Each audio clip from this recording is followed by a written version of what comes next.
You've been looking at this has to do with municipalities. In the past few years, you've had banks pitching at least 500 deals totaling about $12 billion to Pennsylvania municipalities, offering cash to pay for things like, I don't know, school construction, new textbooks. What's happened is you've had the school district ended up paying J.P. Morgan about $1 million in fees and $2.9 million to get out of the money-losing deal. Staggering. I mean, how is it that these kinds of transactions are really allowed to happen in your view? Well, the derivatives market was virtually unheard of in 2003. Since 2003, 15 school districts in Pennsylvania raised $28 million. Of that $28 million, they kept $15 million, and the banks got the rest. Now, how does this happen? In this derivatives market, there is no transparency, there's no regulation, and there's no disclosure. So that it's a kind of a hidden market.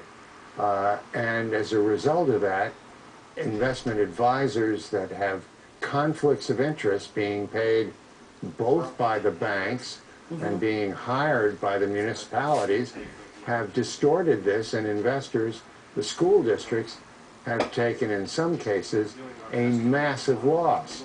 I think we've got to look very closely at these advisors who are conflicted.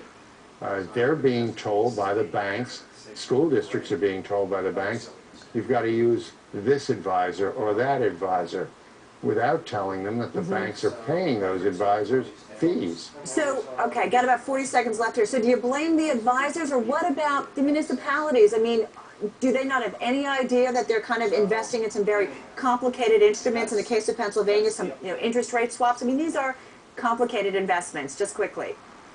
Unfortunately, the municipalities are putting people with very little experience in the position of monitoring millions and millions of dollars of community money. That's wrong.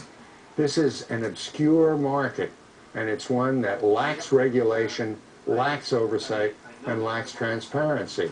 The banks have been taking advantage of the municipalities. I certainly I hear a trend from you. Transparency sounds like we need it on a lot more different levels. Arthur, we're going to have to leave it there. Good to get some time with you. Arthur Levitt, former chairman of